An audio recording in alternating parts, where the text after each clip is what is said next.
असेल तर फक्त आपल्या आई बापाला घाबरा, मग कोणाच्या बापाला घाबरू नका.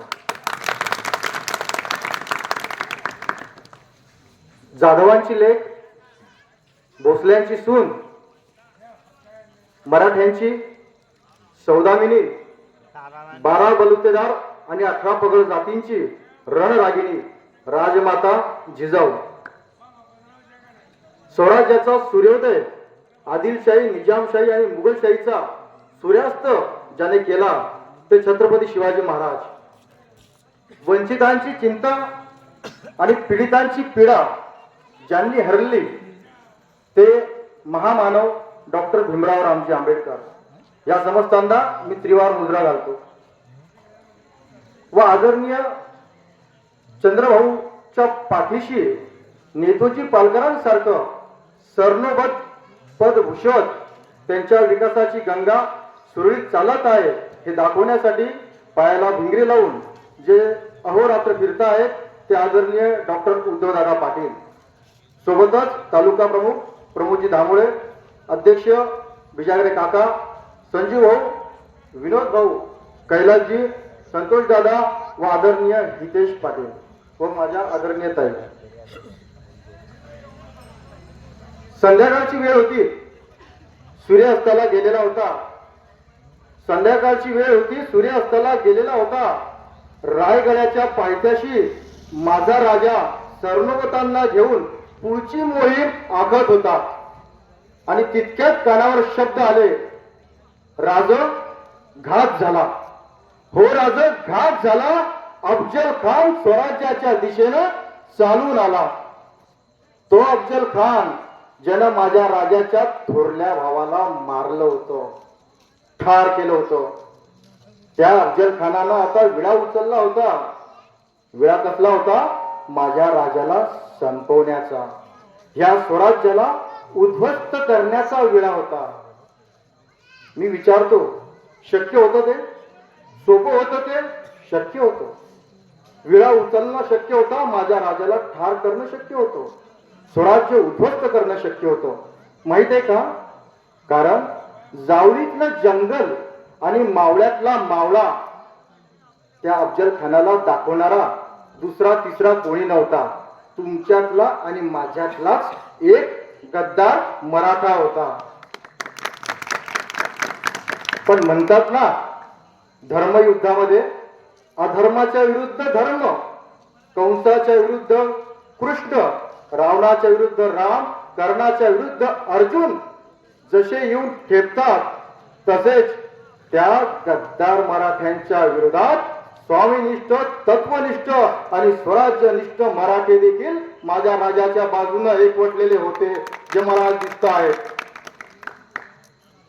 त्या बांदेलच्या जंगलातून, त्या जावळीच्या जंगलातून बांदेलचे जेधे पुढे आलेत, देशमुख पुढे आलेत, घोरपडे पुढे आलेत, पाटील पुढे आलेत, पाटीदार पुढे आलेत, चौधरी पुढे आलेत आणि चौगुले पुढे आलेत. घोड्यांच्या टापा वाजल्या, रायगडाच्या दिशेने चालू लागला, येऊन विसावले.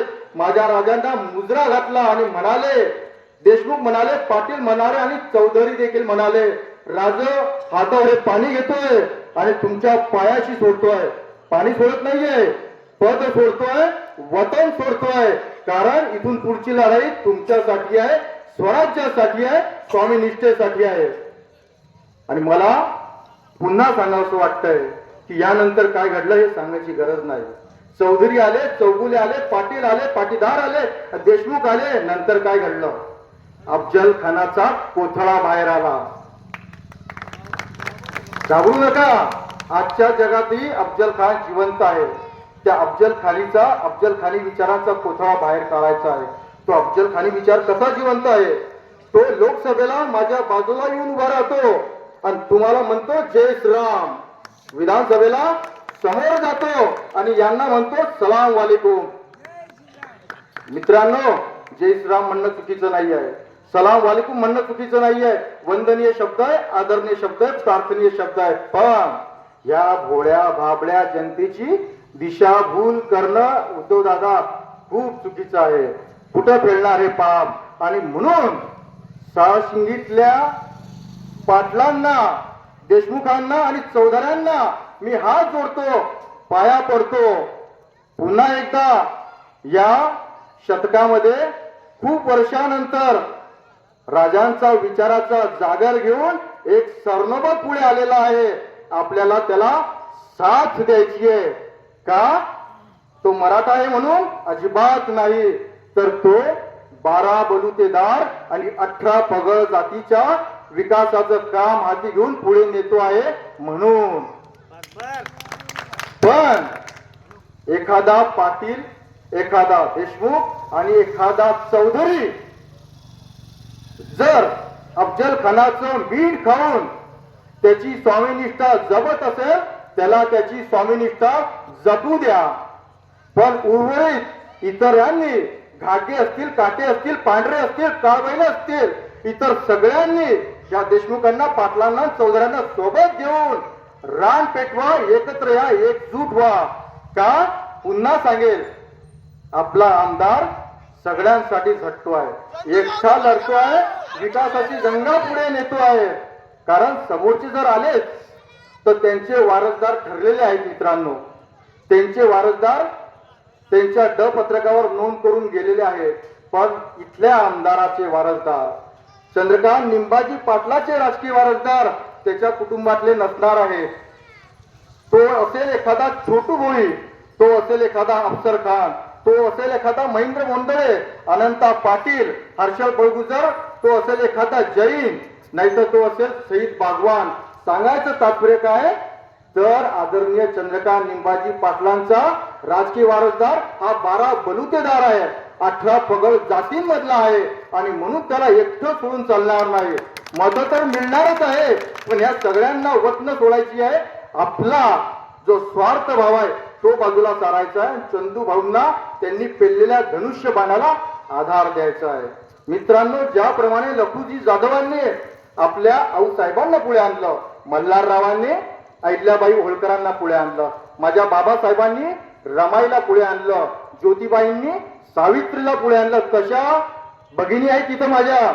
या सारसिंगी मधल्या लाडक्या बहिणींना त्यांचा लाडका भाऊ अभिमानाने पुढे आणणार आहे. म्हणून घाबरायचं अजिबात नाही.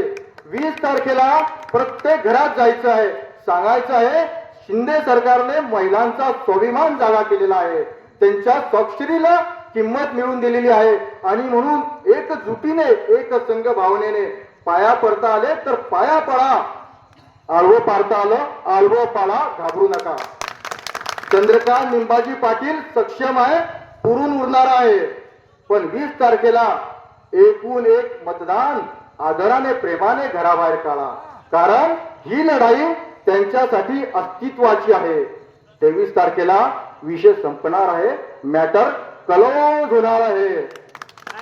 पण ही लढाई आपल्या आणि तुमच्या स्वाभिमानाची आहे आणि हे स्वाभिमान जिवंत ठेवायचं आहे माझ्या प्रत्येक घरातल्या माझ्या बहिणीसाठी आणि आईसाठी. म्हणून मी विनंती करेन, 20 तारखेला स्वामी समर्थाचं केंद्र आहे, इथं मुजरा घालायचं आहे, महादेवाचं नाव घ्यायचं आहे, 4 नंबरचं बटन दाबायचं आहे, धनुष्य बाणाचंच बटन दाबायचं आहे. निंबाजी पाटील यांचे चिरंजीव चंद्रकांत निंबाजी पाटील यांना भरघोस मताधिक्याने डायरेक्ट विधानसभेत पाठवायचं आहे. 50-60% थांबायचं नाहीये. 99.99% मत देऊन विधान भवनात पाठवायचं आहे. आणि कोणी एखादा स्वामीनिष्ठा बाळगत असेल तर त्याचे अंतर्मन त्याला म्हणेल, त्याचे अंतर्मन जाग होईल आणि कदाचित काळजी करू नका, तोही आपला धनुष्यबाण दाबेल. इतकंच बोलतो आणि माझ्या शब्दांना स्वल्पविराम लावतो. नमस्कार, जय श्रीराम.